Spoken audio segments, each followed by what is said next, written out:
Welcome to the Six Figure Business Mastery Podcast, where every week, Kirsten and Jeanne dive into the essential topics to fuel your business growth. From copywriting to course creation, mindset to video marketing, they've got you covered. I'm really excited for our talk today because we have a really special networking and connector today. I'm going to call him Behdad Jamshidi. He is going to tell you how to pronounce his first name, and his company is Delegate Marketing. So welcome to the program, B. Thanks for having me on the show. Absolutely. So tell us a little bit about your company and what you do. Yeah, of course. So I actually originally started as an engineer. A lot of people don't know that. And so I used to work for a big company, very similar to Verizon, but in Canada it was called TELUS. And I got to work with a lot of mid-sized companies, 50 to 1,000 type employer range, understanding what's going on from a C-level perspective, IT perspective, and then building out technology roadmaps. Like, how do you get from A to B to C within an organization? And so while doing that, I got to work with a lot of really cool customers. And I got a lot of business consulting, sales, leadership, and technology experience. But on the other side of the fence, about 6 years ago, I started my business and where I was building out websites, Google Ads, SEO. And I got to a point where I really hated doing 80-hour websites on the weekend. It just wasn't fun. And so I started looking for different marketing partners to work with. And as I did that, I noticed that most businesses didn't really understand marketing. And so there was always this big gap when you put two people in the same meeting. And most marketing agencies will say they do everything, but typically they're only good at 1 to 3 things. And many of them are just not even good at that. And so businesses are just constantly frustrated. And I was like, how do I solve this problem?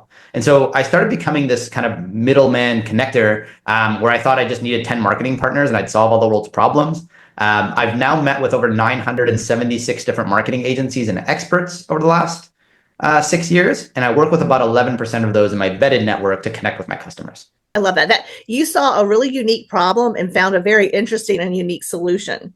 So tell us a little bit about your first couple of clients and how that went and what that looked like for you. My first couple of clients went good and bad. So initially, my very first client, I'll never forget, was someone that needed a website done for a CBD company, actually. And so we built a really, really good website because that agency that I had partnered with was really good. They had a really good designer, a really good web developer, and it all went well. But then when it got to the Google Ads and the SEO piece, that was a problem because they didn't do it at the level that they needed to do it at. And knowing what I knew about marketing, I was like, oh, if they're not good at this, but they're good at websites, maybe I can find someone that's good at the Google Ads and the SEO. And then now you've solved the whole problem. And so I'd meet other agencies and realize, oh, there's the same issue here. They're good at specific things, but they're not good at the other stuff. And so it was always just this thing in my head where I was like, maybe if I meet enough marketing agencies, I'll find the one that's good at everything. And I never did. You have to find those specific niche partners and bring them in based on what you actually need. You work with all of these different businesses. Tell us kind of how that evolved. Did someone come to you and say, B, I'm having trouble with Google Ads, or I'm having trouble with this funnel, or, kind of how that evolves and how you connect everyone together? Yeah. So initially it started out with, a CBD company, and then you have like a lawyer come to you, and then you have all these different things. And I started realizing as I did that the different industries also had different types of partners, right? So one agency that worked for this industry doesn't work for the other industry. And so it created this thing of like, oh, I need a lot of different partners to figure all of this out. And so as customers came, they kept asking me for things, I would keep doing searches. And so the first time of doing those searches, it could take me anywhere from 15 to 30 hours to just find that one partner for that customer.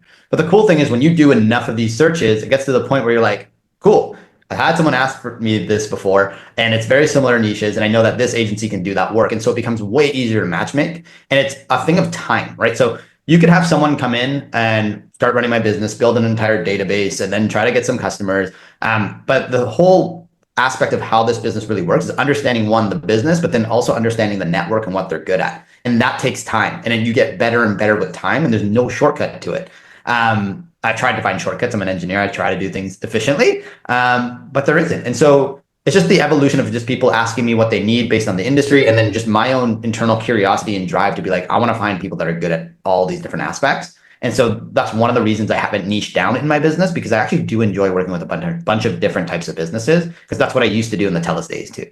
Yeah, we focus our marketing on real estate agents and coaches and consultants, but we really do work with a lot of different clients, and so like you, it's interesting to us to be able to help people in different industries because it just makes, our day-to-day more interesting in some ways. It's so much more fun. Like I have one customer who has 5 different businesses. He's hired 11 people from me. Like different types of agencies and just all over the board. And his businesses are all different. Like he has a pharmaceutical one, then he has an online pharmaceutical one, then he has a service that he gives to lawyers to just transfer their clients from like their home to their appointments, so that like for insurance purposes. There's just so many different things that he does, and he needs all these different resources. So every now and then I'll get a message from, hey B, do you know this type of person, or do you know this? And I'm like, yeah, I think I got someone for you. Here, let me send you 3 people in the next like 2 days. And he gets to hire fast and move really fast. One of his businesses was really cool because it only lasted 6 months, but he made $10 million and $3 million in profit, literally within a 6-month time frame. Right? It was during the COVID phase, and there's a whole insurance thing that he basically was able to capitalize on. Right? Wow. And he was able to move quickly because of you. Yeah, exactly. He got 2 influencer marketing partners for me, a copywriter partner, and then someone to do conversion rate optimization. And the combination of all of those helped him get to that level that he wanted to get to. I love that. Like, how does that work financially, investment wise? Like, are the people paying you to find their partners, or how does that all work? So typically what happens is I will always do a customer discovery session. It's usually about 30 to 60 minutes. I used to do this for, mid-sized companies. So when I'm working with other companies, I can do it pretty efficiently. And from there, I just to understand the business. So what their goals are, where they're headed, what competition they have, what resources they have in-house, like what level are they at, and what level of partner do they need to kind of move up. Once I understand that piece and I go, hey, I think I can actually help here, I basically charge a small upfront fee of $1,000, and I have a successful connection fee, which is not very much either. Like if you actually hire someone that I recommend, I charge a fee at it. And then on the other end, I get paid by the agencies a percentage, right? So all agencies actually have a percentage where they give for referrals. I just capitalize on that. And that's why I can not charge that much on the front end to do what I do. I love that.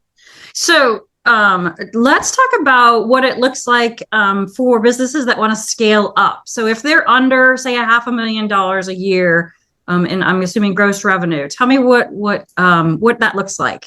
Yeah, so it changes based on where you're at. So what I've realized is that there's like 5 different levels of marketing partners, and this kind of aligns to the different levels of business at the same time.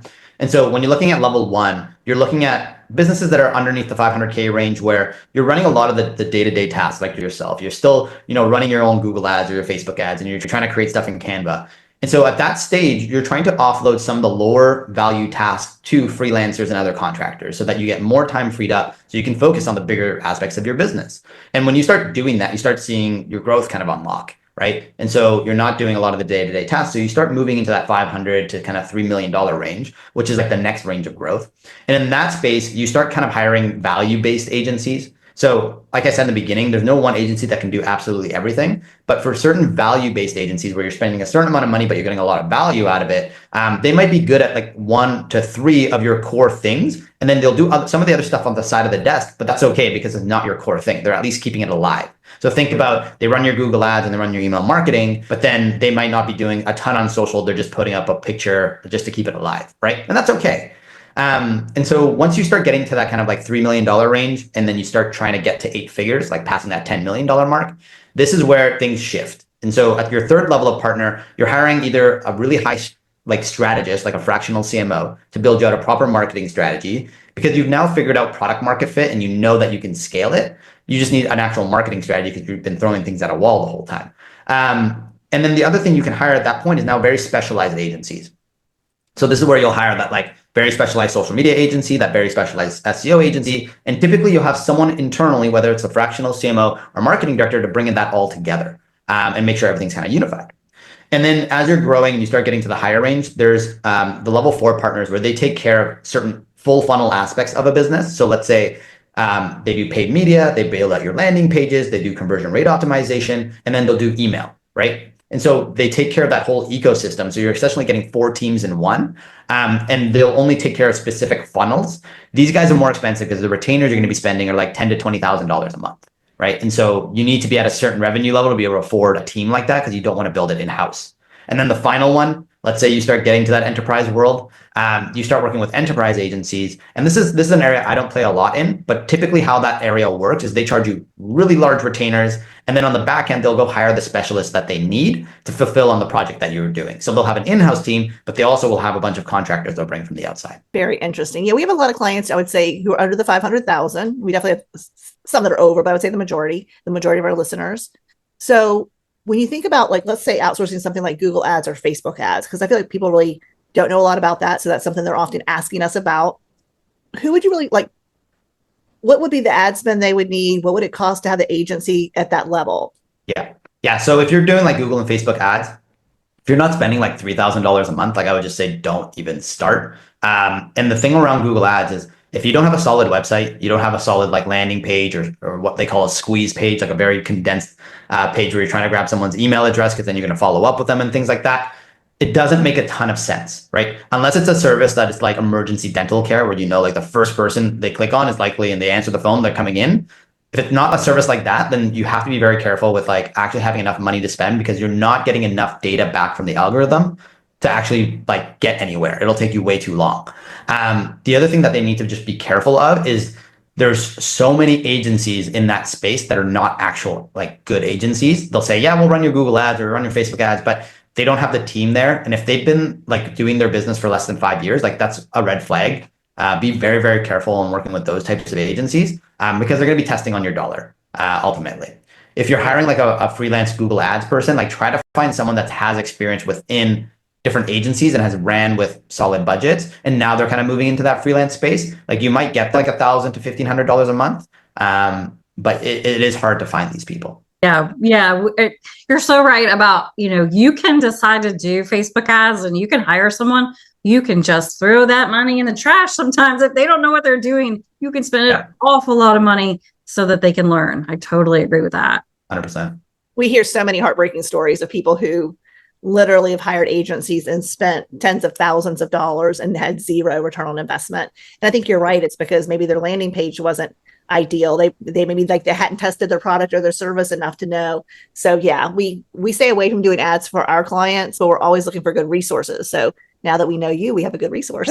Yeah, I'm always happy to help. It's a hard space to be in, and not a lot of people will tell you the truth about it. I don't want to see people lose money. Like it's actually the worst feeling. It's like if you're in that space of like you're growing your business, do it through referrals, go to conferences, meet people. It all depends on the type of business you have, right? Like if you're a local based business, go to the local events, like do some of the ground up work where you're getting to the point where you have enough profits and you have a lot of things where you're like, I can test this for 6 months and I'm okay with losing this money if it's lost, but I'm also have the time and the energy to actually make iterations on the campaigns, right? If you're just throwing money at it and you're not fixing anything else in the funnel, it's not going to work. Like the way that works is just do a ton of A/B testing, making all these micro improvements where at some point you'll hit a flywheel and you go, oh, this is working now. And then the one other thing I'm going to say is like, if you do find something that works, and there's a lot of businesses that do, once you find something that works, double down on it, but also learn to reinvest what you make into other channels because you never know if the Google algorithm changes, if AI comes and all of a sudden search is way less, the competition goes up. There's so many factors you don't control. And so the more you're diversified across multiple marketing channels, the better off your business is going to be and more stable it's going to be growing. Oh, that is great advice. Oh my gosh. And I think like one of the struggles that I think a lot of small business owners have is, like you said, look at the data, A/B test, and make these little micro changes. We often tend to want to change everything, right?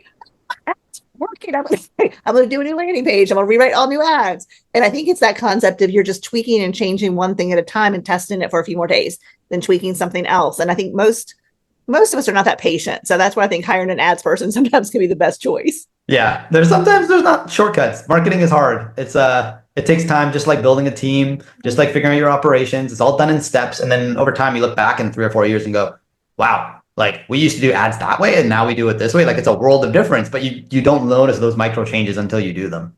Yeah. And I think there's so much to ads. Like, there's the written copy. If it's a video, there's the video production, there's the button they click on, there's the page they go to, and it all has to work together. It all has to make sense. It all has to be effective. And then, like you said, then something else will knock it around. Maybe the algorithm changes or, Zuck decides to do something different.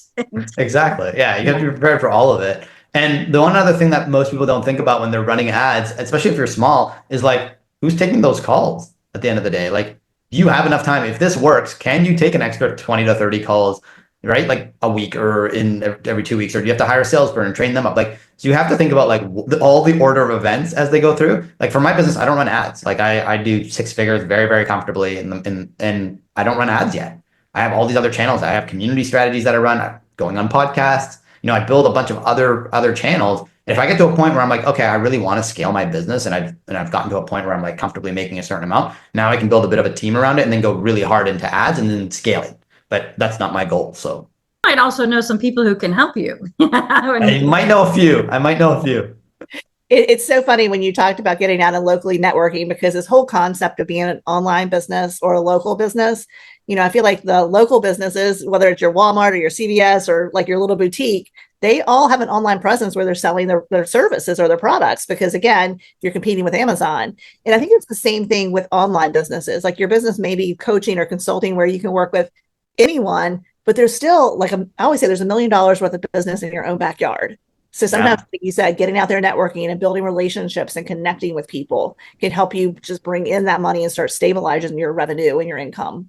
100%. Like I have like some of the events that I go to at least one event a month, typically. Like it's like on average. And this will be either I fly down to like Washington or I go to Vegas. I'm going to Vegas next week. You never know how those things kind of work, right? Like as a super connector, I understand how connection works. And so, for example, just a fun kind of story was like, I went to Vegas. I paid to go to an event to Vegas. And in that event, I told someone, I put it on socials, and someone that I met in Dubai was like, oh, I know someone there that you need to meet. Turned out to be like the partnership guy at ClickFunnels. And that partnership guy in ClickFunnels then introduced me to some other super connectors, which then introduced me to multiple super connectors. Like the chain of events was I had to go to 2 different events, meet multiple different people that then connected me to one person who then connected me to another, then connected me to a bunch of super connectors. So now it's like my network has expanded like exponentially. Yeah. Just by going to these events and building relationships. Yeah. It is all about the relationships. I love it. Well, if you're given to give one piece of advice to, a business owner who is trying to scale, they're trying to grow their business, and maybe it's something you did in the beginning of your business, what would that piece of advice be? I've always ran my business profitably. So I've been running for 6 years and I measure profitability in terms of months. So like every month I ran my business, I've been profitable. And so the way that I think about it is, make sure that you think about profit first. Don't bring expenses up to the point where you're like, we have to hit this or this business doesn't work, right? The more you can scale slowly, you start building more of a stable business, and stable businesses can last long term. And so I would say stop looking for just silver bullets and think about how can you set your business up for the long term, and just ignore all the noise around you, because sometimes you're comparing someone's chapter 10 with your chapter 2 and going, I'm not going fast enough. It's like, no, you didn't see that guy built that thing over the last 15 years and you're like 6 years into your play. So that's just some of the advice that I would have. So B, tell us where people can reach out to you if they want your help, if they need to be connected with the right people in order to get to that next level. Yeah. So if they want to connect with me, going to my website, www.cjammarketing.com, or you can find me on LinkedIn underneath my name, Behdad Jamshidi. And I'm there quite often. So if you want to message me on there, those are probably the 2 best places to reach out. And there's tons of resources on my website if you go to the footer for businesses around questions to ask agencies, how to think about it, and so that you don't make the wrong hiring mistakes. Well, this has been fantastic. Now we're connected to a super connector, and I'm really excited about that. So thanks for joining us today, B. Thanks for having me. I had a great time. Thanks for listening to the 6-Figure Business Mastery Podcast. If you enjoyed listening to this episode and you are ready to leverage video marketing on all online platforms, or maybe even start your own video podcast, then you need to check out the Done For You and Done With You program at themarketingvaadvantage.com and take your business to the next level.